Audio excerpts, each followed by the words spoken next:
नमो अरियन्ताणं नमो सिद्धाणं नमो आयर्याणं नमो वज्रायाणं नमो लोये सव्वसाहुणं ऐसो पंचनमुकारो सव्वपावपणासनो मंगलाणं च सव्वेसिं परमं हवै मंगलं नमो अरिहन्ताणं नमो सिद्धाणं नमो आयर्याणं नमो वज्रायाणं नमो लोये सव्वसाहुणं ऐसो पंचनमुक्कारो सव्वपावपणासनो मंगलाणं च सव्वेसिं परमं हवै मंगलं नमो अरिहन्ताणं नमो सिद्धाणं नमो आयर्याणं नमो वज्रायाणं नमो लोये सव्वसाहुणं ऐसो पंचनमुक्कारो सव्वपावपणासनो मंगलाणं च सव्वेसिं परमं हवै मंगलं अज्ञानतिमिरान्धानां ज्ञानाञ्जनशलाकया नेत्रमुन्मीलितं येन तस्मै श्रीगुरवे नमः।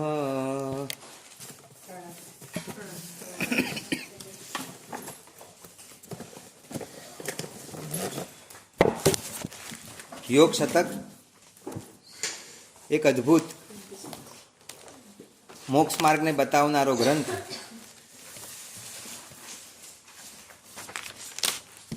અત્યાર સુધી આપણે 7 ગાથાના અર્થ સમજ્યા। આજે 8મી ગાથાનો અર્થ સમજવાનો પ્રયત્ન કરીશું।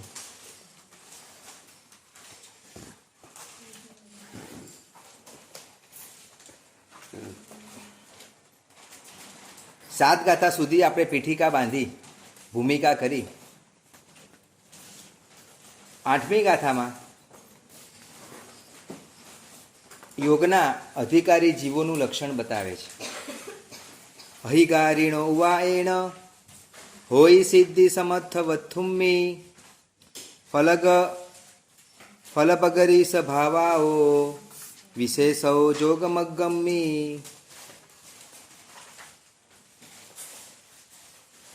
जे पण कार्य करवू छे ए कार्यना जे उपायो छे ए उपायोना समज अने ज्ञानपूर्वक जे क्रिया करे छे तेने निश्चय कार्यनी प्राप्ति थाय छे।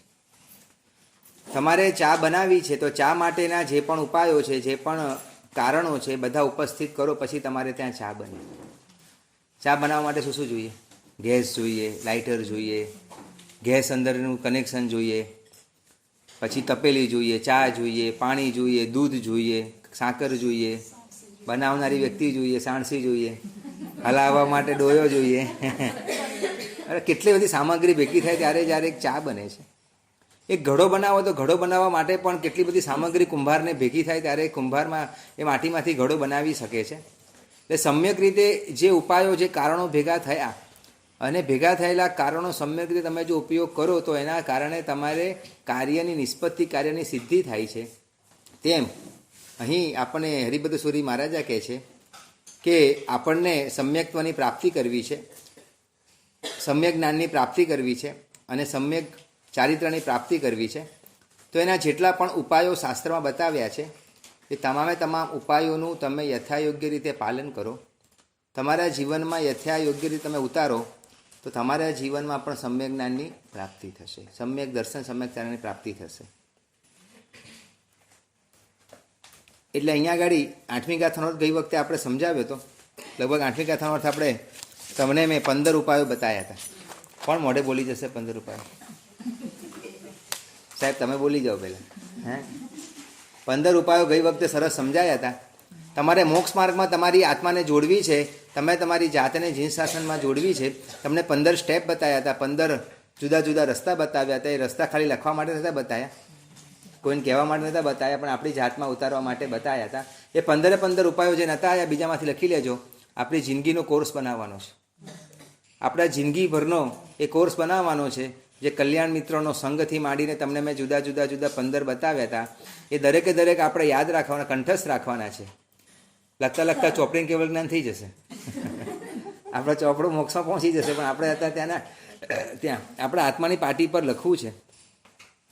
એટલે ગઈ વખતે આપણે 15 ઉપાયો તમને બતાવ્યા હતા કે 15 ઉપાયો જો આપણા જીવનમાં આવે તો 100% આપણો આત્મામાં રહેલું મિથ્યાત્વ મોહનીય કર્મ પીગળી જાય છે, ચારિત્ર મોહનીય કર્મ પીગળી જાય છે. અને જેવું મોહનીય કર્મ પીગળતું જાય તેમ તેમ આપણા આત્માની શુદ્ધ દશા, શુદ્ધ ગુણસ્થાનક આપણને પ્રાપ્ત થતા જાય છે. પેજ નંબર 29 ઉપર આપણે વિવેચન થોડું લખીએ, વાંચીએ, પછી તેનો અર્થ સમજાવું તમને. જે આત્મા જે કાર્યમાં સિદ્ધિ મેળવવી હોય તે આત્મા તે કાર્ય કરવાને અધિકારી એટલે કે યોગ્ય હોવો જોઈએ. જેમ સોનાનો ઘાટ ઘડવો હોય તો સોની યોગ્ય કહેવાય, વસ્ત્રો સીવવા તો દરજી યોગ્ય કહેવાય, ઘટ બટ બનાવવા હોય તો કુંભકાર અને વણકર યોગ્ય કહેવાય, તેની જેમ સમસ્ત કાર્યોમાં તે કાર્ય કરનાર યોગ્ય એટલે કે તે કાર્ય કરવાને કલાનો જાણકાર હોવો જોઈએ. બરાબર. વણકરને તમે ઘડો બનાવવા બેહાડી દો તો એ ના કામ થાય. ચિત્રકારને તમે કારીગર બનાવી દો તો ના થાય. જે વ્યક્તિ જે વસ્તુનો જાણકાર છે એ જ વસ્તુને કામ આપવાથી કામ પૂરું થાય છે.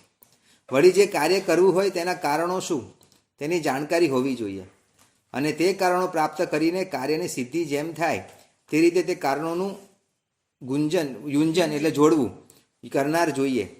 તેને શાસ્ત્રમાં ઉપાયપૂર્વક અથવા કાર્યકારણ દાવપૂર્વકની પ્રવૃત્તિ કરનાર એવું કહેલ છે. ઘટ બનાવવો હોય, મેં તમને જેમ સમજાવ્યું કે ઘટ બનાવવો હોય તો માટી, ચક્ર, દંડ આદિ સામગ્રીનો જાણકાર મેળવનાર અને ઘટોત્પત્તિમાં યુંજન એટલે કરનાર જોઈએ. તથા અંકુરો ઉત્પન્ન કરવો હોય તો બીજ, ઈલા, અનિલ, જલાદિ કારણોનો જાણકાર પ્રાપ્ત કરનાર અને અંકુરાની ઉત્પત્તિને અનુરૂપ કારણોનું યુંજન કરનાર જોઈએ. જો ઉપર મુજબની કલાનો જાણકાર કરતા ઉપાય પૂર્વક પ્રવૃત્તિ કરતો હોય, ઉપાયો દ્વારા દિન પ્રતિદિન ફળનો પ્રકર્ષ વધતો જાય અને તેમ થવાથી તે કાર્યની સિદ્ધિ થાય. આ ન્યાય સમસ્ત કાર્યોમાં છે. જેમ તમે ચાય બનાવવા માટેનું તમે દ્રષ્ટાંત આપ્યું, એ ન્યાય સમસ્ત કાર્યોમાં છે. તેને અનુસારે યોગ માર્ગમાં પણ તે જ ન્યાય છે. યોગની સિદ્ધિ મેળવવા પહેલાં યોગ કલાનો જાણકાર જોઈએ, યોગ્ય જીવ જોઈએ, અને યોગની સિદ્ધિના ઉપાયો પૂર્વક યોગ માર્ગમાં જો પ્રવૃત્તિ કરે તો ક્રમશઃ ફળ પ્રાપ્તિનો પ્રકર્ષ વધતા વધતા અવશ્ય યોગની વિશેષ સિદ્ધિ એટલે પ્રાપ્તિ થાય છે. અહીં અધિકારી શબ્દથી ઉપાદાનની યોગ્યતા જાણવી અને ઉપાય શબ્દથી યોગ્ય નિમિત્તોનું યુંજન જણાવ્યું છે. બંનેનો યોગ ભેગો થાય તો કાર્યસિદ્ધિ થાય છે. અધિકારી એટલે યોગ્યતા, અને ઉપાય શબ્દથી જે દેવગુરુની વંદના આદિ તમે સમજાવ્યું, ગુરુનો વિનય વૈયાવચ એના ઉપાયો છે, એ બંનેનું સમ્યક રીતે જોડાણ થાય. યોગ્ય પાત્રમાં સુપાત્રની અંદર એ ક્રિયાઓનું જ્યારે સમન્વય થાય ત્યારે 100% આપણું આત્માનું સંપર્ક મોક્ષ માર્ગ સુધી થઈ શકે છે. જેમ પાકને યોગ્ય થવા મગ જોઈએ, જો કોયડું મગ હોય તો સીજે નહીં, તેમ યોગમાર્ગમાં પણ જીવ સૌ પ્રથમ વર્તમાન દેવગુરુ આદિ સેવા પૂજામાં વર્તમાન તથા મિથ્યાત્વનો અહંકાર જેનો ઢીલો પડ્યો છે તેવો, અને તેના જ કારણે કદાગ્રહ વિનાનો, તેથી જ કંઈક સરળ પ્રકૃતિવાળો અને પ્રજ્ઞાપનીય એટલે કે સરળતાથી સમજાઈ શકાય તેવો આવો જીવ હોય તો યોગ માર્ગની સિદ્ધિ મેળવવાને યોગ્ય છે. 5 વિશેષણો તમારી નોટમાં લખી દો. યોગ માર્ગ મેળવવા માટે સૌથી પહેલાં પ્રાથમિક 5 કયા કીધા? સૌથી પહેલાં ચર્માવર્ત કાળમાં પ્રવેશેલો જીવ હોવો જોઈએ. એનો મતલબ તમને પછી સમજાવું, ચર્માવર્ત કાળ એટલે શું. ચર્માવર્ત કાળમાં પ્રવેશેલો જોઈએ. બીજું, યોગ માર્ગમાં હેડિંગ આપો, યોગ માર્ગમાં કયો જીવ, યોગ માર્ગને કયો જીવ યોગ્ય ગણાય? તો સૌથી પહેલો છે ચર્માવર્તમાં વર્તતો હોય. બીજું છે દેવગુરુ આદિની સેવા પૂજનમાં વર્તતો હોય. ત્રીજું કીધું મિથ્યાત્વનો અહંકાર શિથિલ થઈ ગયો હોય.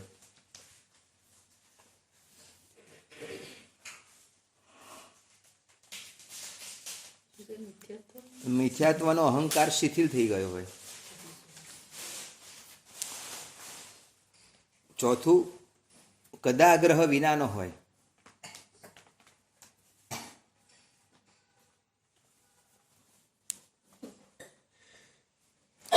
પાંચમું એકદમ કાંઈક એકદમ તો ના હોય પણ કાંઈક સરળ પ્રકૃતિવાળો હોય. પ્રકૃતિ એટલે સ્વભાવ.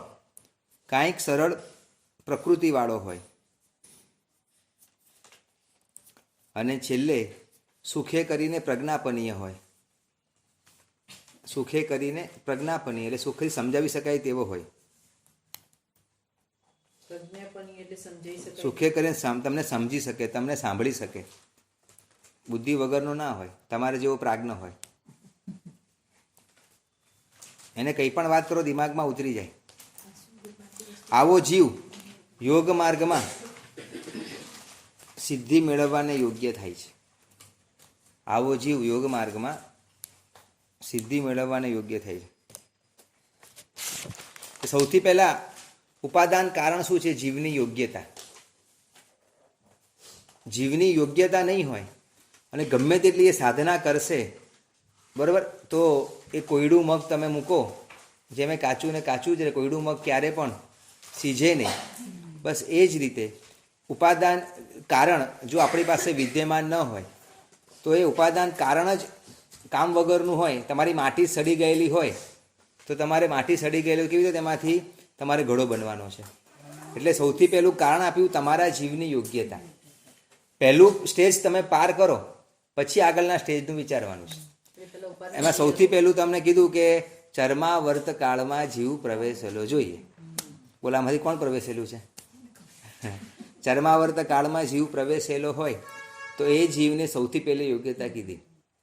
જ્યાં સુધી તમે લક્ષણ બધા બતાવતું ચિંતા ના કરતા, જ્યાં સુધી જીવ ચર્માવર્ત કાળમાં પ્રવેશતો નથી ત્યાં સુધી એને ક્યારે પણ ધર્મ રૂચતો નથી, અંતરથી એને ધર્મ ગમતો નથી, એને સંસાર ક્યારે બિહામણો લાગતો નથી, સંયમ ક્યારે સોહામણું લાગતું નથી. એનું એટલું ભારે કર્મી હોય છે એનું કે એ ભારે કર્મી દળ હોય છે કે એને દ્વારા એ જીવ ક્યારે પણ આગળ વધી શકતો નથી. શાસ્ત્રમાં જીવો બે પ્રકારના કીધા છે. તમારી ભાષામાં બોલવું હવે થોડું સહેલી, બરાબર. પહેલાં અઘરું બોલું પછી સહેલું બોલું જ મજા આવે, બરાબર. એટલે બે પ્રકારના જીવો છે, ભવ્ય અને અભવ્ય. તમે આ શબ્દ સાંભળેલા છે. અભવ્ય એટલે કોયડાના જીવ જેવો, એટલે કોરડાનું મગ હોય ને ગમે તેવું તમે કરો એ ક્યારે સીજવાનો જ નથી. પ્લાસ્ટિક હોય ને, તમે ગમે તેટલા કલાક પ્લાસ્ટિકની ફૂટપટ્ટીને પાણીમાં રાખો ને, એ પ્લાસ્ટિકની ફૂટપટ્ટી ક્યારે ભીંજાય જ નહીં. જેવું બહાર કાઢો ને સાહેબ, તમે કડછી હોય, કડછી એટલે તમારા ભાષામાં એને શું કહો, ચમચો. ગમે તેટલા કલાક તમે દૂધપાકમાં રાખો ને તો ચમચાને ખબર પડે કેટલો મીઠો છે? ખબર ન પડે. જેમ ચમચાને ગમે તેટલા કલાક દૂધપાકમાં રાખો એને સ્વાદ ખબર પડતી નથી. મગશૈલિયા પથ્થરને ગમે તેટલું પાણી એના પર નાખો ક્યારે ભીંજાતો નથી. જેમ કોયડા મગને ગમે તેટલું તમે ચડાવો, કુકરની સીટીઓ વગાડી દો, બધી સીટી થાકી જાય વાગતી વાગતી, પણ કોયડું મગ ચડે નહીં. જેમ એનામાં અપાત્રતા છે ચડવા વગેરેમાં, એમ પહેલાં જીવ અભવ્યના જીવ છે કે જેનામાં ક્યારે પણ ભવ્યત્વ મોક્ષમાં જવાની યોગ્યતા આવવાની જ નથી. એટલે સૌથી પહેલું અભવ્ય અને ભવ્ય બે પ્રકારના જીવ. અભવ્યનો જીવ છે ક્યારે મોક્ષમાં જવાનો જ નથી, અને ભવ્યનો જીવ છે ને જીભ જેવો લખ્યું છે ધમ્મપદ નામના ગ્રંથમાં કે તમે દૂધપાક હોય ને એ તમે ગમે તેટલું દૂધપાકની અંદર ચમચી મૂકી રાખો કે તમારું શું કીધું તમે ઓલું ચમચો મૂકી રાખો, એ ગમે તેટલું મૂકો પણ એ સેમ એના રસથી તડબોળ થતો નથી. પણ એક ટીપું તમે જીભ ઉપર મૂકો, મઠી કેટલું મીઠું છે ખબર પડી. એમ ભવ્યનો જીવ કેવો છે? જીભ જેવો છે. જીભની ઉપર દૂધપાક મૂકો, જેમ જીભને તરત ખબર પડી જાય કેવું મીઠું છે, એમ ભવ્ય જીવ આવો છે કે એને સહેજ પણ જૈન ધર્મના પદાર્થો મળે, સહેજ પણ આત્માના કલ્યાણની આસ્તિકતા આદિ એને લક્ષણો મળે, તરત જ એનામાં એક સારું પરિણામ મળે, એનામાં સમ્યક જ્ઞાન વગેરે મળે. એટલે જે મોક્ષમાં જવાની યોગ્યતાવાળું છે શું કહેવાય? ભવ્ય કહેવાય. બરાબર. એ ખબર પડી ગઈ. ભવ્ય 5 પ્રકારના આગમોમાં કીધા છે. 5 પ્રકારના ભવ્ય. તમારે મને કહેવાનું પૌરિક સર, હું આજે છે ને આ નંબરમાં આવી ગઈ છું, બરાબર. 5 પ્રકારના ભવ્ય છે. સૌથી પહેલાં જાતિ ભવ્ય. સૌથી પહેલાં જાતિ ભવ્ય. જાતિ ભવ્ય એટલે જે કાયમ માટે નિગોદમાં જ રહેવાના છે. જે અવ્યવહાર રાશિમાં જે જીવો રહેલા છે, મોક્ષમાં જવાની યોગ્યતા છે પણ અત્યારે અવ્યવહાર રાશિમાં છે, જાય નહીં, નિગોદમાંથી બહાર જ નહીં નીકળે. જે ક્યારે પણ નિગોદમાંથી બહાર નહીં નીકળે તે જીવો કેવા કહેવાશે? જાતિ ભવ્ય. નિગોદ એવી અવ્યવહાર રાશિની નિગોદ છે. તમે સાંભળ્યું હશે કે એક જીવ મોક્ષમાં જાય ને એટલે એક જીવ નિગોદમાંથી બહાર આવે. સાંભળ્યું જવું ક્યારે? એક જીવ મોક્ષમાં, એક જીવ નિગોદમાંથી બહાર આવે તો એનો નંબર જ નહીં લાગે ક્યારે લોટરીમાં. વીઆર લકી, આપણે જાતિ ભવ્ય નથી. ચલો, એટલે આપણું પ્રમોશન થઈ ગયું છે. સૌથી પહેલાં જાતિ ભવ્ય. ભવ્ય એટલે મોક્ષમાં જવાની યોગ્યતા છે. એમાં દળ પડ્યું છે, મોક્ષમાં જાય સામગ્રી મળે તો. પણ એ ભાગ્યશાળી ક્યારે નિગોદમાંથી બહાર જ નહીં આવે. અનંતા કાળચક્ર પસાર થશે ને તો પણ એ ક્યાં રહેશે ભાઈ? એનું એડ્રેસ એક જ હશે, નિગોદ. બરાબર? એટલે એ સૌથી પહેલું જાતિ ભવ્ય. બીજા આવે છે દુર્ભવ્ય. દુર્ભવ્ય એટલે શું? જેનું એક પૂતગલ પરાવત કરતાં વધારે સંસાર લાંબો હોય, જેનો એક પૂતગલ પરાવત કરતાં સંસાર વધારે લાંબો હોય તેને દુર્ભવ્ય કહેવાય.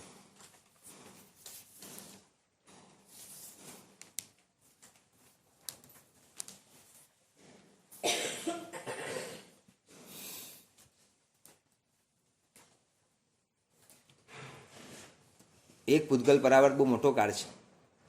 તમને બૃહદ સંગ્રહણીમાં મેં પૂતગલ પરાવર્ત સમજાવ્યું હતું. દ્રવ્ય, ક્ષેત્ર, કાળ, ભાવ, 4 પ્રકારના પૂતગલ પરાવર્ત. દ્રવ્ય કરતાં ક્ષેત્ર મોટું, ક્ષેત્ર કરતાં કાળ મોટું, કાળ કરતાં તો ભાવ તો એન્ડલેસ થઈ જાય. આવા એક પૂતગલ પરાવર્ત જેટલો કાળ જેનો બાકી છે એ કયો કહેવાય? દુર્ભવ્ય. બરાબર? ત્રીજું આવે ભારે કર્મી ભવ્ય. ત્રીજું આવે ભારે કર્મી ભવ્ય.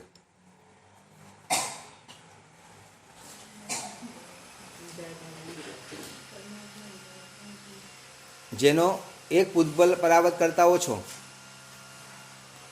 પણ અર્ધ પૂતગલ પરાવત કરતાં વધારે સંસાર બાકી છે. એટલે કે જે સમ્યક દર્શનને પામ્યો નથી તેવો જીવ, જે સમ્યક દર્શનને પામ્યો નથી તેવો જીવ એને ભારે કર્મી કહેવાય. આપણે બોલે ભારે કર્મી જીવ છે, તેનો સંસાર જેટલો લાંબો છે એટલે એને કંઈ ખબર જ નહીં પડે.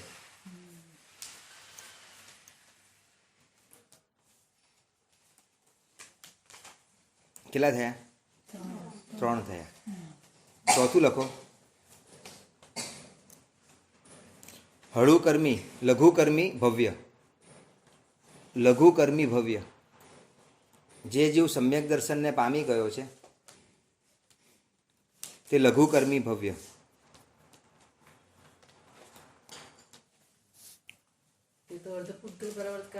એનાથી ઓછો સંસાર જેનો બાકી છે. અર્ધ પૂતગલ પરાવર્ત સંસાર ઓછો બાકી છે. અને છેલ્લું આવે આસન્ન ભવ્ય. કોણે છડ કરીને સાત જાત્રા કરી? આસન્ન ભવ્ય. જેના ગણતરીના ભાવો બાકી છે, જેના ગણતરીના ભાવો બાકી છે, સંખ્યાતા જ ભાવો બાકી છે. થોડાક જ ભાવોમાં મોક્ષમાં જવાના છે. પંકજના બહેનો અમારા સાહેબને યાદ કરજો. આસન્ન ભવ્ય, એકદમ નજીકમાં ભવ્ય છે. બરાબર? આપણે યોગ શતક ભણતા ભણતા ભણતા દુર્ભવ્ય, આપણે જાતિ ભવ્ય નથી, ચલો બહુ સારું છે. દુર્ભવ્યથી પણ આપણે આગળ વધીને, ભારે કર્મીથી આગળ વધીને આ યોગ શતક ભણાવવાનો મારો જે ઈરાદો છે, મારો જે આટલો જબરજસ્ત પુરુષાર્થ છે, એની પાછળ એક જ છે કે આ જે પણ વ્યક્તિઓ સાંભળે છે યોગ શતક, ઘણા લોકો અહીં આવે છે, ઘણા લોકોના વડીઓને ઘેરે બેસીને પણ ઘણા ભાગ્યશાળી બહુ ધ્યાનથી સાંભળે છે. આ બધા પુરુષાર્થ પાછળ એક જ લક્ષ્ય છે. ગુરુદેવનો એક જ આદેશ હતો. ગુરુદેવ એક જ કીધું કે આ ભણતા ભણતા બસ દરેક જીવ શું બની જાય? ક્યાં લઘુકર્મી બની જાય, ક્યાં આસન્ન ભવ્ય બની જાય. પરમાત્માની વાણીમાં એટલો તાકાત છે, પરમાત્માની વાણીમાં એટલો ફોર્સ છે કે એના પ્રભાવે આપણે કેવા થઈ જઈએ?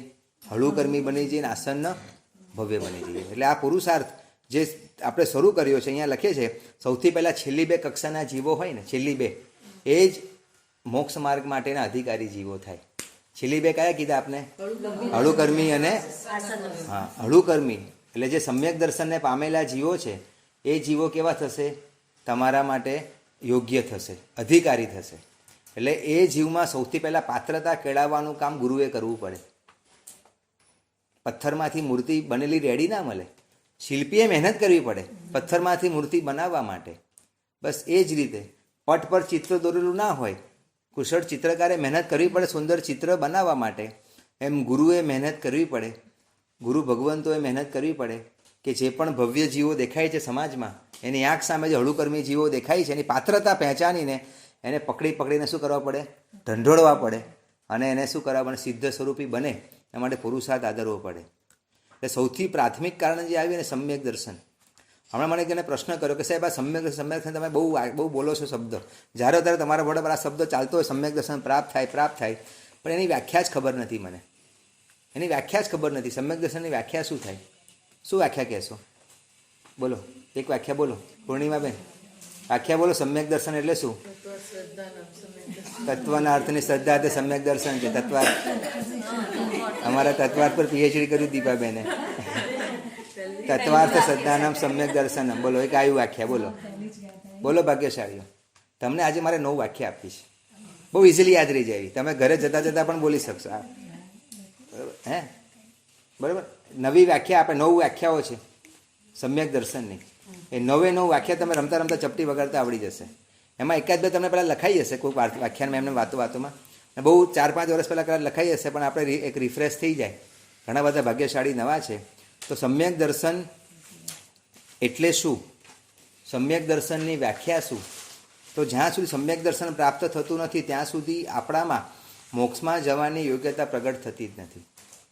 પણ સમ્યક દર્શન શબ્દ સાંભળવું ગમે છે, પણ vote is the definition of સમ્યક દર્શન?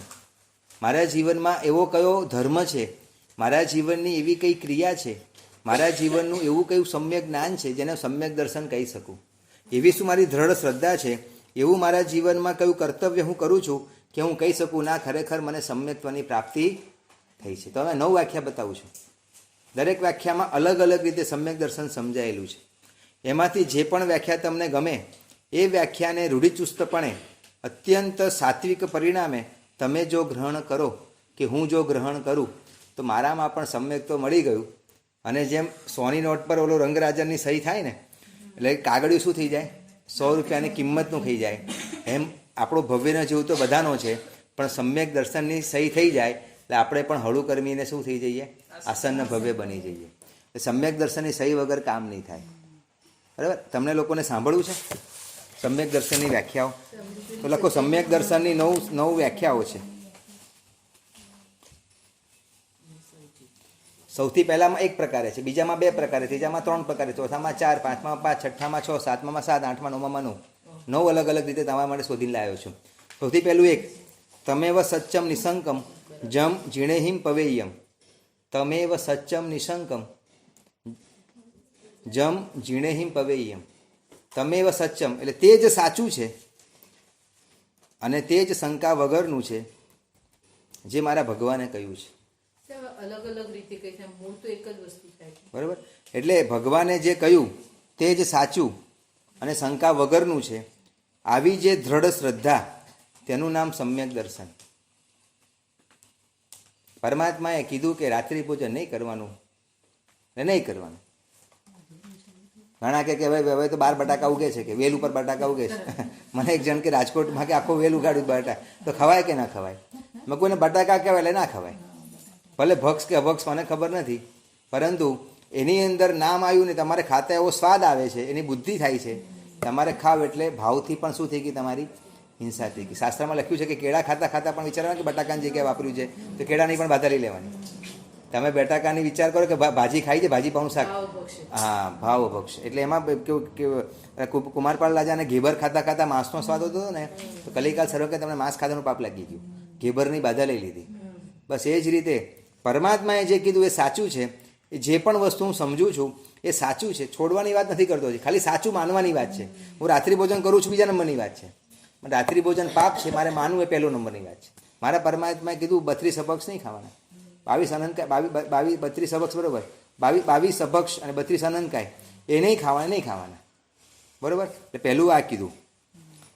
1ની સંખ્યામાં આવે, 2ની સંખ્યામાં શું આવે કે સંસારનું સુખ ભૂંડું અને દુઃખ રૂડું લાગે. ત્યાંથી લખજો, સંસારનું સુખ ભૂંડું, ભૂંડું એટલે ખરાબ, અને દુઃખ રૂડું. આવી માન્યતા સાથે સંસારના સુખનો રાગ આસક્તિ છોડે. આવી માન્યતા સાથે સંસારનો રાગ આસક્તિ છોડે અને આવી પડતા દુઃખોને મજ્જેથી સહન કરવાની ટેવ પાડે, તેનું નામ સમ્યક દર્શન. સંસારનું સુખ ભૂંડું એમ લખ્યું છે. આસક્તિ છોડે અને આવી પડતા દુઃખોને મજેથી સહન કરવાની ટેવ પાડે, તેનું નામ સમ્યક દર્શન.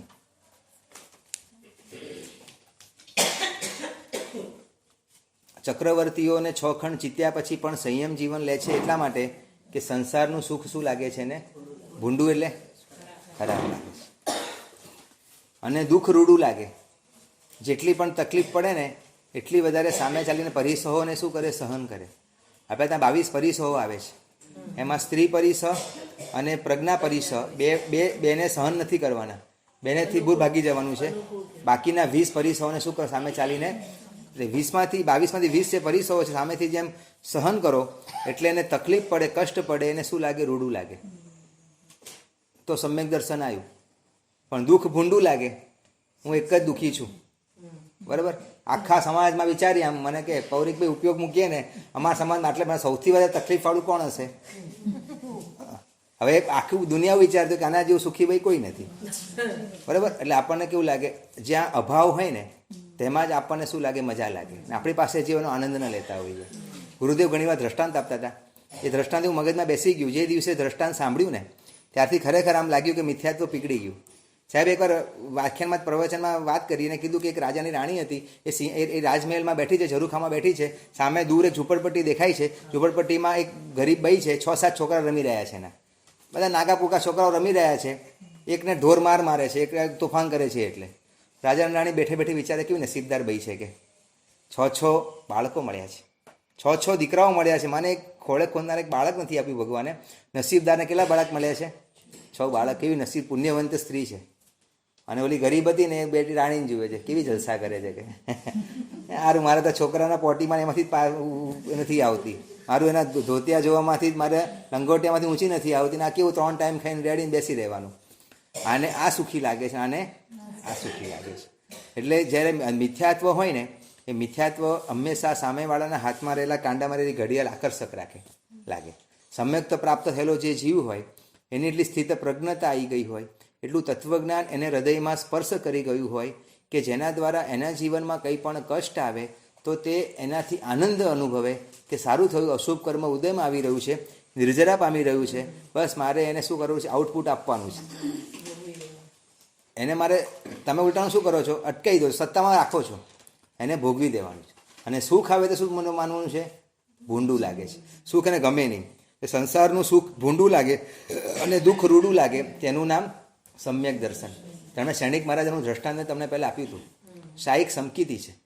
મેં ગઈકાલે સાથેજી ભગવાનને એક જગ્યાએ કીધું, મેં કહ્યું સાહેબ એનું તમે જીવન ચરિત્ર વાંચો 63 સલાકામાં, તમને શૈણિક મહારાજાનું સેલ્યુટ મારવાનું મન થાય. આખું એમનું જે ચરિત્ર સાહેબે લખ્યું છે કલિકાલ સર્વજ્ઞજીએ, એમાં એવું આવે છે કે ઓલો જે કોણિકને પૂર્વભવનું વેર છે એની જોડે, એટલે એને સારું કરવા ગયો શૈણિક રાજા, પરંતુ એને દુશ્મન માને છે. અને કોણિક એને શું કરી નાખ્યો? નજરબંધ કરી દીધો અને સજા આપી રોજના 100 હંટર મારવાની. 1 હંટર 1 રૂપિયો મળે. 1 હંટર મારે એટલે મારનારને કેટલા રૂપિયા મળે? એટલે નક્કી કર્યું કે તારે 1 દિનાર તને 1 હંટરે મળશે, તારે 100 હંટર સાંજ સુધી પૂરી કરી દેવાની, પગાર જુદો, આ તને બોનસ તરીકે મળશે. અને એ વખતે સૈનિક મહારાજાને ત્યાં નીચે રાખે છે અને 100 હંટર મારે. હંટર મારતો જાય. સૈનિક રાજા સહેજ પણ ચલાયમાન થતા નથી. સૈનિક મહારાજા સહેજ પણ ગભરાતા નથી, સહેજ પણ કમ્પ્લેન આપતા નથી, કોઈ પણ પ્રતિભાવ આપતા નથી. અને જેમ જેમ હંટર વાંચતું જાય તેમ તેમ મોઢા પર પ્રસન્નતા વધતી જાય, હાસ્ય વધતું જાય અને મજા વધતી જાય. ઓલો મારનાર 1 દિવસ 2 દિવસ 3 દિવસ 10 દિવસ તો માર્યા, પછીના દિવસ થાકવા લાગ્યો. 25 મારે થાકી જાય, 50 મારે થાકી જાય, બ્રેક લે, ચા પી આવે, પાણી પીવે, શરબત પીવે, પછી પાછો મારવા લાગે. એક દિવસ ઓલો હંટર મારનાર કે સૈનિક રાજાને કહે છે કે નાના મોઢે મોટી વાત, મને માફ કરજો, સાંભળજો, મજા આવશે, માફ કરજો સૈનિક રાજા, પરંતુ હંમેશા મારનાર હોય ને એ થાકે. કે માર ખાનાર થાકે કે મારનાર થાકે? કોણ થાકે? મારનાર ના થાકે, માર ખાનાર થાકે. પોલીસ મારે ને 2 ગુંબા, જેને 2 લાઠી પડી હોય એને ખબર પડે, 2 દિવસ પંપાળ કરે કે ભાઈ મને વાગ્યું હતું કાલે, બરાબર. એટલે માર ખાનાર થાકે, મારનાર ક્યારે થાકતું નથી. આપણા કેસમાં ઉલટું છે સાહેબ, કે હું મારનો થાકી જાઉં છું અને તમે કેવા છો? માર ખાતા પણ થાકતા નથી. મને આશ્ચર્ય લાગે છે, આવું કેમ, શા માટે? અને આ વખતે જે આ વ્યાખ્યા છે ને, આ સાહિક સમ્યક્ત્વધારી આપણા સૈનિક મહારાજા જવાબ આપે છે, હસતા હસતા જવાબ આપે છે, કહે છે કે ભઈલા, સાચું કહું તને, જેનો જે સ્વામી હોય ને એની પાસેથી એ વસ્તુ એને મળે. તો કે એટલે મારા સ્વામી પ્રભુ મહાવીર છે, મારા પ્રભુ વર્ધમાન સ્વામી છે, એ સમતાના સાગર છે, સહનશીલતાના દરિયા છે, એના જીવનમાં સમાધિનું બહુ મોટી ખાણ એના જીવનમાં છે. મારા બોસ, મારા સ્વામી, મારા કરતા હરતા ભરતા કોણ છે? પ્રભુ મહાવીર છે. એટલે મને સમાધિ આપી રહ્યા છે, એ મને સમતા આપી રહ્યા છે, એ મને સંતોષ આપી રહ્યા છે. અને તારા સ્વામી છે ને કોણિક છે.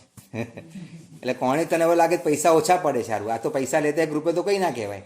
આ તો 1 ઘંટાના 25 રૂપિયા મળવા જોઈએ. તને પૈસા ઓછા લાગવા લાગે, તને થાક લાગે છે.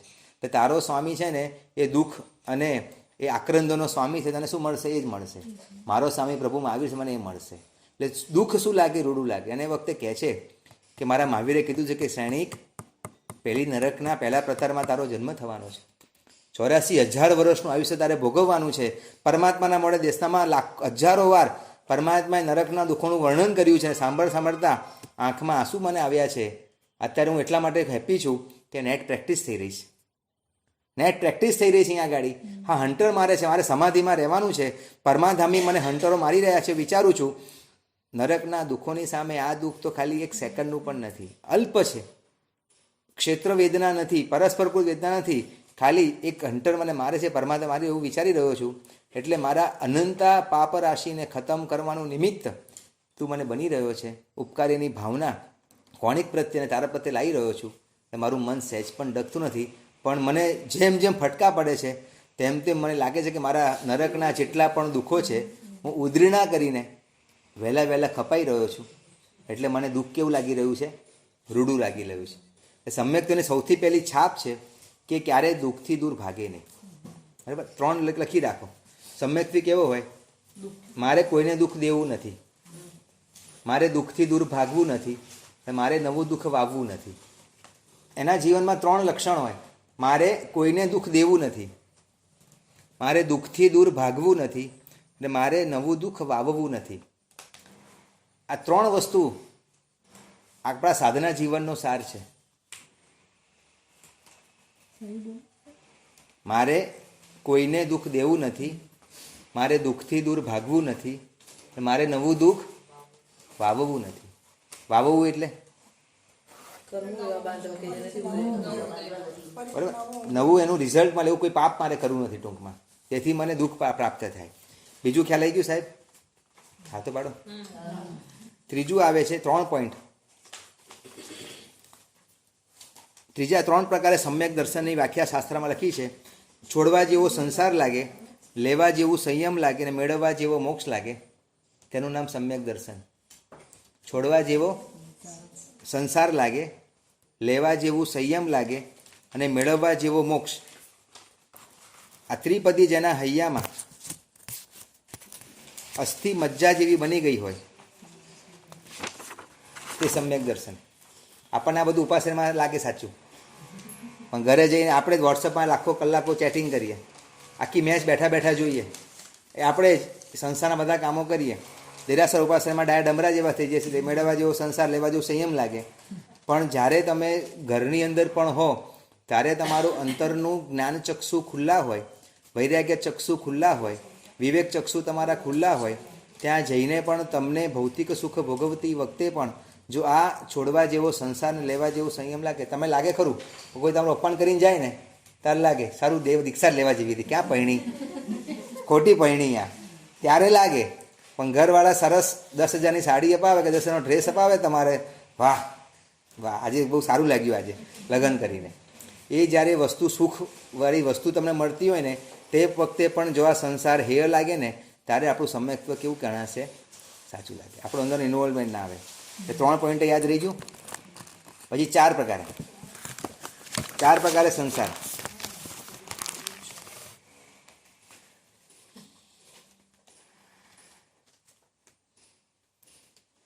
ચાર ગતિમાંથી કઈ ગતિ મેળવવા જેવી લાગે? 4 ગતિમાંથી કઈ ગતિ મેળવવા લાગે? કઈ ગતિ મેળવવા જેવી લાગે? તો લખો સંસારમાં ચારે ગતિ હેય લાગે, એક માત્ર મોક્ષ જ મેળવવા જેવો લાગે, તેનું નામ સમ્યક દર્શન. સંસારમાં ચારે ગતિ હેય લાગે અને તેની સામે એક મોક્ષ જ મેળવવા જેવો લાગે, તેનું નામ સમ્યક દર્શન. પંચમ ગતિ પામીએ.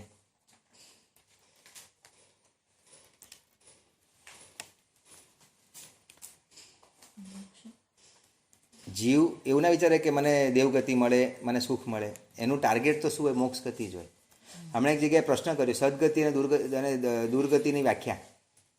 સદગતિ એટલે શું? દુર્ગતિ એટલે શું? બોલો. સદગતિ એટલે શું? દુર્ગતિ એટલે શું? બોલો. વૈસાય ચાલે છે એટલે જવાબ આવી ગયો. સદગતિ એટલે જ્યાં ખાવાનું સારું મળે, પીવાનું સારું મળે, કપડાં સારા મળે, આપણું માન મળે, મોર્તબો મળે, આપણી વાવા થાય. તો તમે લખો, ધર્મની સામગ્રી જે ભાવમાં પ્રાપ્ત થાય તે સદગતિ. ધર્મની સામગ્રી જે ભાવમાં પ્રાપ્ત થાય તે સદગતિ, અને ધર્મની સામગ્રી વગરનો જે ભાવ તે દુર્ગતિ.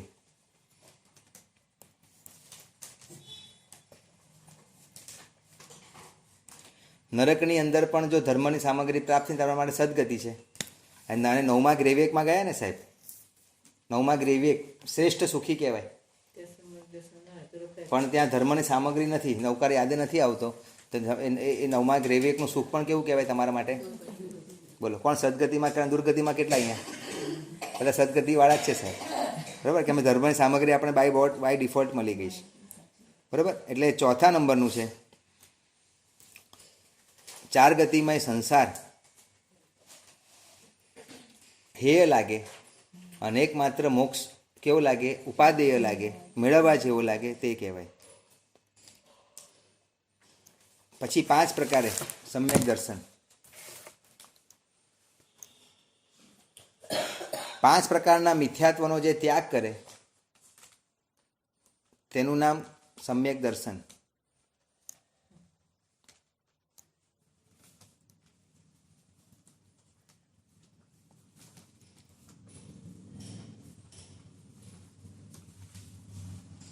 પાંચ પ્રકારના મિથ્યાત્વ બોલો. અભિગ્રહિક, અનભિગ્રહિક, સાંશયિક, બરાબર? આગળ તમારે આવશે અભિગ્રહિક, અનભિગ્રહિક, સાંશયિક, અનાભોગિક, અભિનિવેશિક. આ 5 પ્રકારના મિથ્યાત્વ છે. એ વ્યાખ્યા તમે તત્વાર્થમાં જોઈ લેજો. 5 પ્રકારના મિથ્યાત્વથી જે મુક્તિને મેળવે તે શું કહેવાય? સમ્યક દર્શન. અભિગ્રહિક, અનાભિગ્રહિક, સાંશયિક, અનાભોગિક અને અભિનિવેશિક, બરાબર? એ 5 પ્રકારના છે. પછી મેં તમને પહેલા દિવસે લખાયા હતા, તમે એમાંથી જોઈ લેજો. 6 પ્રકારના દર્શનો જેને પ્રાપ્ત થાય, 6 પ્રકારના દર્શન પ્રાપ્ત થાય, તેની શ્રદ્ધા પ્રાપ્ત થાય, તેનું નામ સમ્યક દર્શન. 6 પ્રકારના દર્શન કયા? ચક્ષુ દર્શન, અચક્ષુ દર્શન, અવધિ દર્શન, કેવલ દર્શન. 6 પ્રકારના દર્શન કયા કીધા હતા? ના, એ દર્શન નહીં, એ સરદર્શન નહીં. એકાદ યાદ આવ્યું. ચલો, 6 દર્શન કયા? વાહ.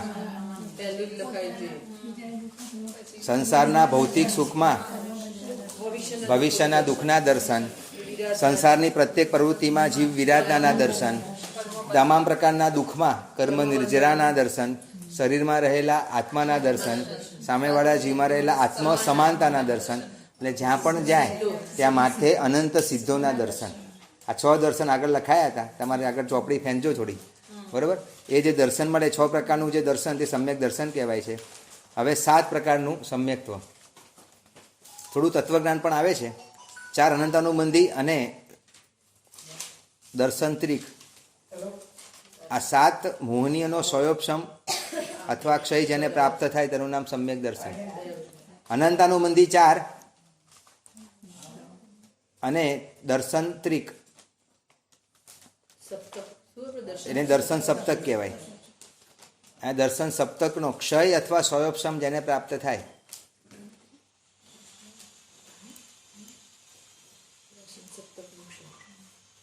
અને આગળ જતાં તેનો ત્યાગ જે કરે તેનું નામ સમ્યક દર્શન.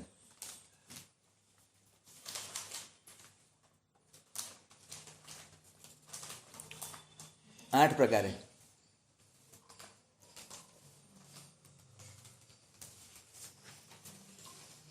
મોહનીય પ્રમુખ 8 કર્મ પ્રત્યે તીવ્ર દ્વેષ હોય અને તેના ક્ષય માટે સતત પ્રયત્ન હોય તેનું નામ સમ્યક દર્શન.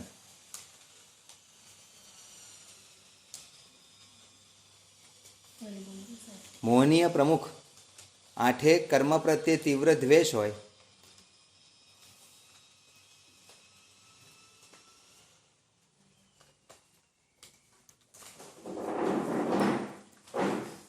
અને તેના નાશ માટે પ્રયત્ન તેનું નામ સમ્યક દર્શન.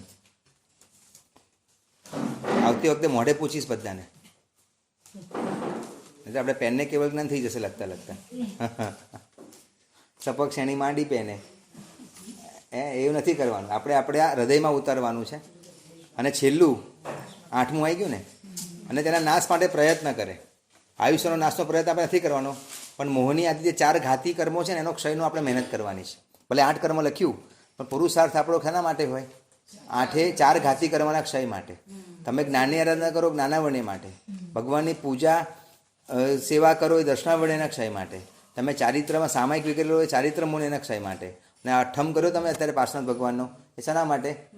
અંતરાય વીર્યાંતરાય જે કર્મ છે, અંતરાય કર્મ છે, એના ક્ષયને માટે તમે શું કરો છો? પુરુષાર્થ કરો છો. બરાબર? એટલે 8 પ્રકારના કર્મો પ્રત્યે કેવો લાગે? તીવ્ર દ્વેષ હોય.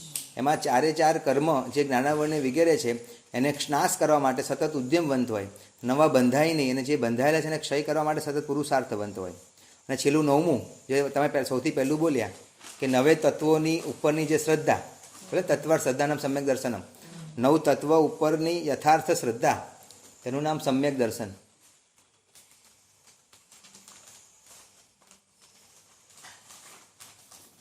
આ 9 પ્રકારે સમ્યક્ત્વની વ્યાખ્યા છે. અહીંયા આગળ યોગ્યતાની વાત કરી છે કે આ 9 પ્રકારની વ્યાખ્યા જેના હૃદયમાં સ્થિર થઈ છે તેવો જીવ સૌથી પહેલો અધિકારી થાય છે. તમારામાં અધિકારીપણું ન હોય તોય બહુ ઉદારતા આપે છે, તમારા માટે બહુ લિબરલ બને છે. 1 લોકરસ ના આવડે તો 4. તમે આવો પ્રતિક્રમણ કરવા. કોઈ કે સાહેબ નૌકાર મંત્ર નથી આવડતો તો નમો હરિહંત્રામ યાદ રહેશે? હા, તો 9 વાર બોલજે. 9 ચોક 36 વાર બોલીશ તો આ નૌકાર ગણાઈ જશે. બસ. કોઈ અજૈન માણસ પ્રતિક્રમણ કરવા આવે, મને તો આવડતું નથી, પ્રતિક્રમણ કરવું છે, તો શું બોલવાનું? તો નમો હરિહંત્રામ તો એક પદ યાદ રહી જાય. 9 વાર 9 ચોક 36 વાર બોલીશ, તારો કૌશક અત્યારે પૂરો ગણાશે, તું આવ્યો છે. પછી આગળ નૌકાર શીખી જજે, લોકો શીખી જજે. એટલે ઉદારતાવાદી છે. એટલે સૌથી પહેલું સમ્યક દર્શન જે પ્રાપ્ત કરે ને એ શું કીધું? યોગ્યતા કીધું. પણ ઘણા કે સાહેબ બનતો લોગસ નહીં આવડતો. તમે સમ્યક દર્શન લોગસ બરાબર છે. હું તો આજે જ આવ્યો હજી પાઠમાં, અને તમે સમ્યકત્વની વાતો કરો છો ઊંચી ઊંચી ઊંચી. મારામાં તો એ ટપ્પી પડે એવી વસ્તુ નથી સાહેબ. તો શું કરું? તો હજી આપણા માટે લિબરલ બને છે. ચલ વાંધો નહીં, બસ સમ્યક્ત્વની યોગ્યતાવાળો જીવ છે. સમ્યક દર્શન પ્રાપ્ત નથી થયું તો એના માટે શબ્દ બોલે છે ચર્માવર્તમાં પ્રવેશેલો જીવ. એટલે એક સ્ટેપ નીચું ઉતરે આપણા માટે. સૌથી મેન તો કે સમ્યક્ત્વ પ્રાપ્ત કરે એનું જ એન્ટ્રી જૈન શાસનમાં છે, બાકી નથી. પણ કડે માણે કડે કહીએ ને, તમે પાલીતાણા પહોંચ્યા નથી, પણ જેમિની પાલીતાણા બસ સ્ટેન્ડ ઊભા છે, કોઈ ક્યાં ગયા, ક્યાં જાઓ છો? પાલીતાણા જાઉં છું. તમે જવા માટે પુરુષાર્થ કર્યો એટલે તમે શું યોગ્યતા ગણાય? પહોંચો પછી તો કેવા ગણાયા જ. રસ્તામાં પણ શું ગણાય? તમે ત્યાંના પ્રવાસી ગણાવો. એટલે શું કીધું? તમારા સમ્યક દર્શન તો બીજું સ્ટેજ પર મૂકી દીધું, એકમાંથી બીજામાં લગી ગયા, એને એક સ્ટેપ નીચે ઉતર્યા. અને આપણને એમ કીધું કે ચર્માવર્તમાં પ્રવેશેલા જીવો હોય, એ ચર્માવર્તમાં પ્રવેશેલા જીવો પણ મોક્ષ માર્ગના અધિકારી જાણવા. એટલે આપણા માટે હાસ થયું, હાસ બચી ગયા. આ સમ્યક દર્શન સાહેબ બોલે છે આવતી વખતે અધિકારી નથી, મારી સંખ્યા જ બંધ થઈ જશે. બરાબર? એ ચિંતા ના કરતા. બરાબર? હજી પણ એમાં પણ આપણને ડીપમાં લઈ જશે. એમાં પણ આપણને કહેશે કે તું ચિંતા ના કર ભઈલું, તને પંપાળી પણ મારે તને ક્યાં લઈ જવાનો છે? મોક્ષ માર્ગમાં લઈ જવાનો છે. એટલે સમ્યક્ત્વની પ્રાપ્તિ ન થઈ હોય એની પહેલાં જે ચર્માવર્ત કાળમાં પ્રવેશેલા જીવને શું કહેવાય છે? યોગ્યતા ગણાય છે. ચર્માવર્તમાં પ્રવેશેલા જીવનો મતલબ શું? ચર્માવર્ત કાળમાં પ્રવેશેલા જીવની વ્યાખ્યા શું? બોલો કોઈ.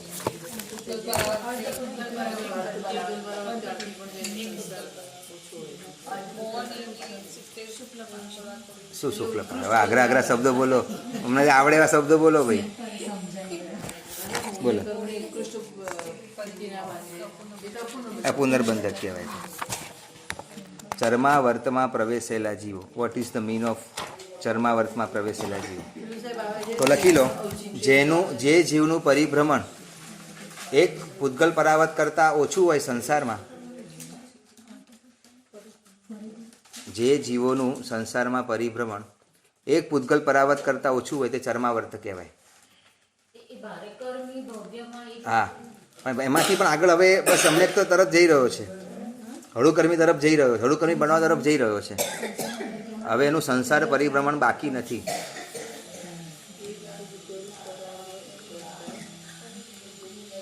ઓછો સમય જેનો બાકી છે.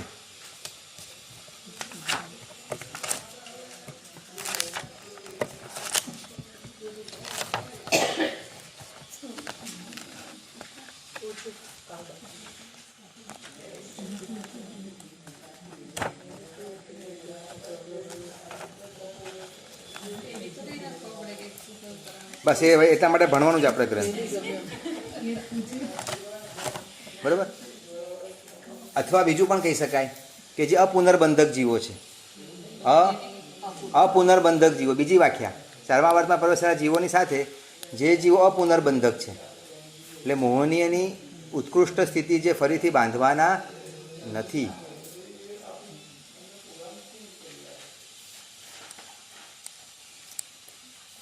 તે પણ સમ્યક્ત્વને યોગ્ય જીવો છે, તે પણ મોક્ષ માર્ગના અનુયાયી જીવો છે.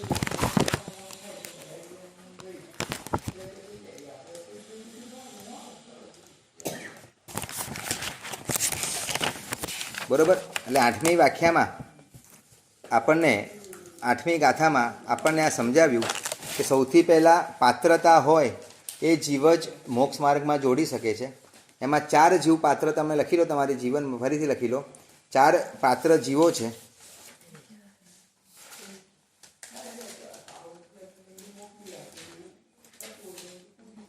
સૌથી પહેલો અપુનર્બંધક જીવ, બીજો છે સમ્યક્ત્વની ને પ્રાપ્ત કરેલો જીવ, ત્રીજો છે દેશવીરતીધર અને ચોથું છે સર્વવીરતીધર. આ 4 જીવો મોક્ષ માર્ગમાં ચાલવા માટે યોગ્ય જીવો છે. દેશવીરતીધર એટલે શ્રાવકો, સાવિકાઓ, સર્વવીરતી. સૌથી પહેલું સ્ટેપ તમને કીધું કે ચા બનાવી છે તો દૂધ કેવું જોઈએ. પછી તમે બકરીનું દૂધ લઈ આવો, ચા ના બને. ઉટડીનું દૂધમાં ચા ના બને, સમજ્યા. ચા માટે ગાયનું કે ભેંસનું દૂધ હોય એમાંથી તમે ચા બને. સૌથી પહેલાં યોગ્યતા જોઈએ.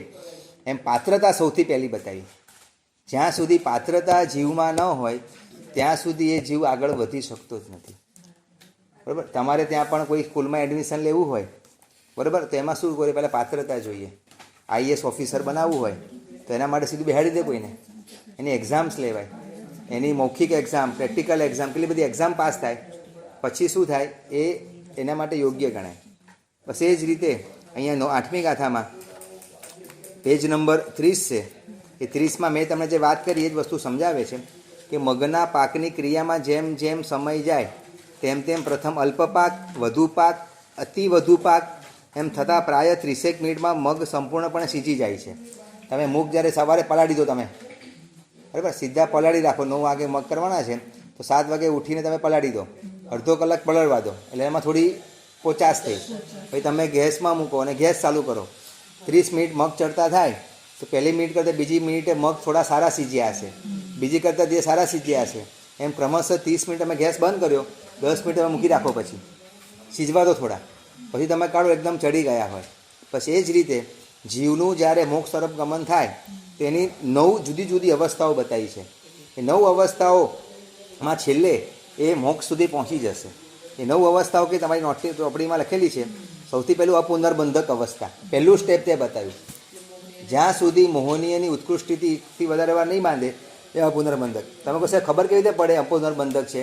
તો આગળની કમિંગ સૂન, આગળની બધી ગાથામાં બધા લક્ષણો બતાવ્યા છે. તમારે તમારી જાતે જ મિરર જોવાનું છે. હું તમને 5 લક્ષણ બતાવીશ કે આવું આવું જે જીવમાં હોય એ પુનર્બંધક જીવ ગણાય.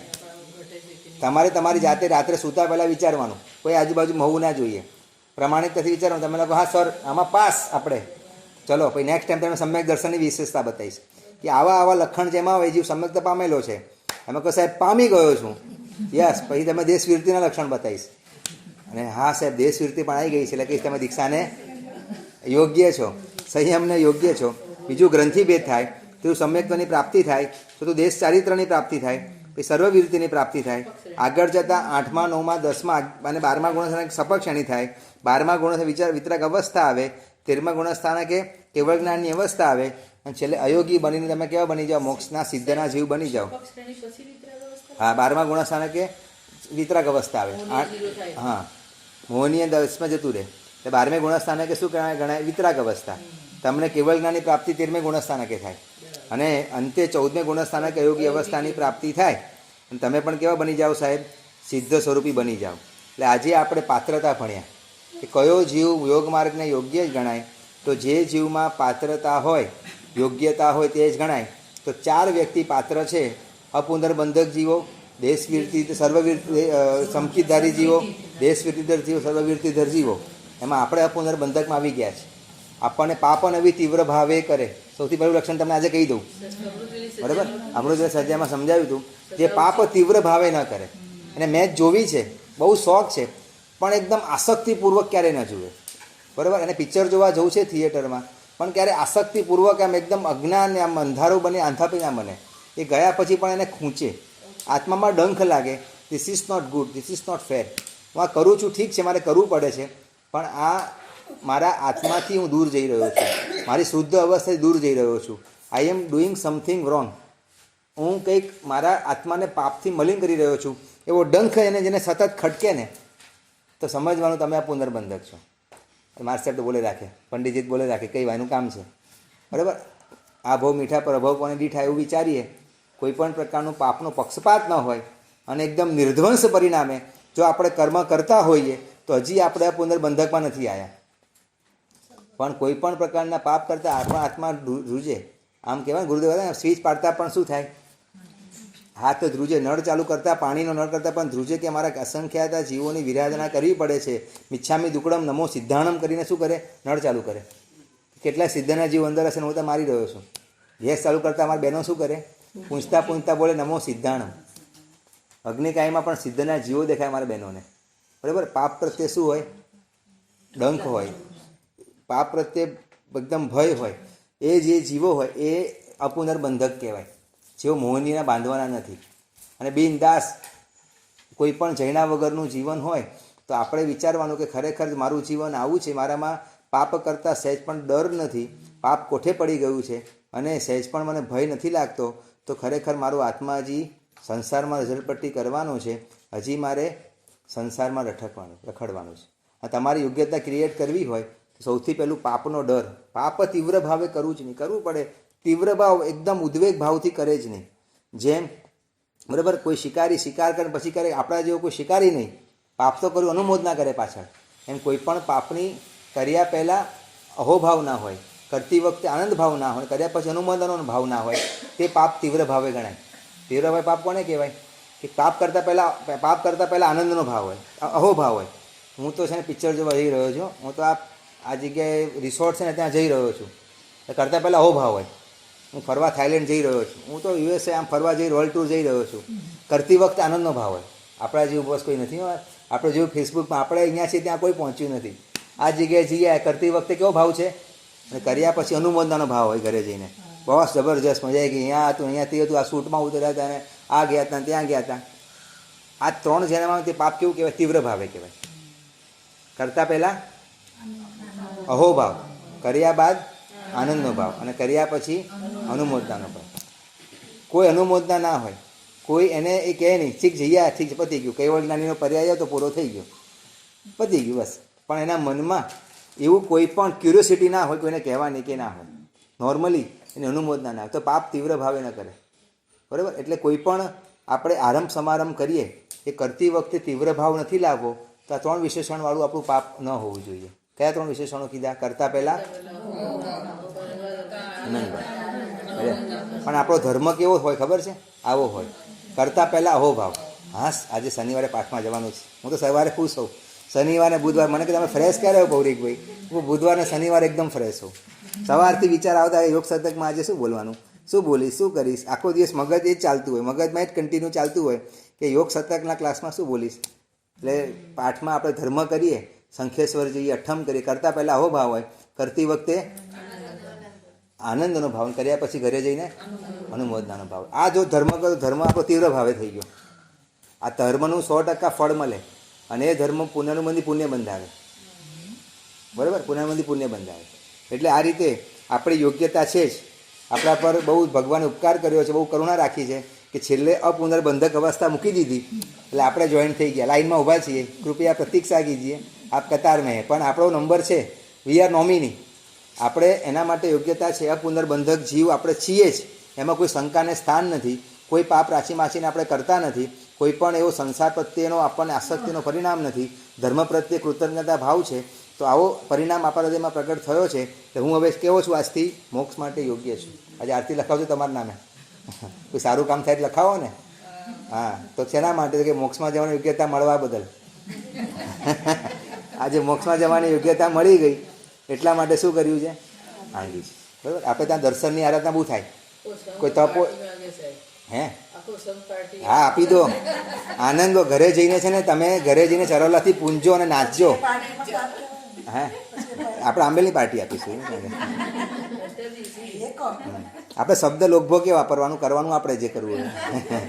બરાબર, એટલે અપુનર્બંધક અવસ્થા, ગ્રંથિભેદ, સમ્યક્તાની પ્રાપ્તિ, દેશ ચારિત્રની પ્રાપ્તિ, સર્વવૃત્તિની પ્રાપ્તિ, સપક્ષ અને વિતરાગવાસના કેવળ જ્ઞાન, અને છેલ્લે અયોગી. આપણા મગ સીજી ગયા, આપણે પણ અયોગી સુધી પહોંચી જઈશું જલ્દીમાં જલ્દી. કે સૌથી પહેલાં પાત્રતા મેળવવાની વાત આ ગ્રંથમાં કરી.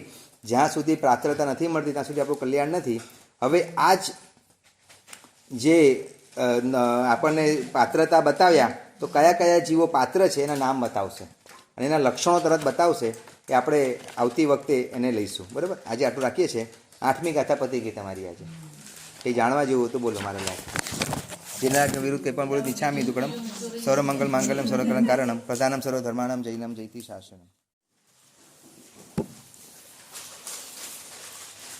નમો હરિયંતાણમ, નમો સિદ્ધાણમ, નમો આયર્યાણમ, નમો વજ્જાયાણમ, નમો લો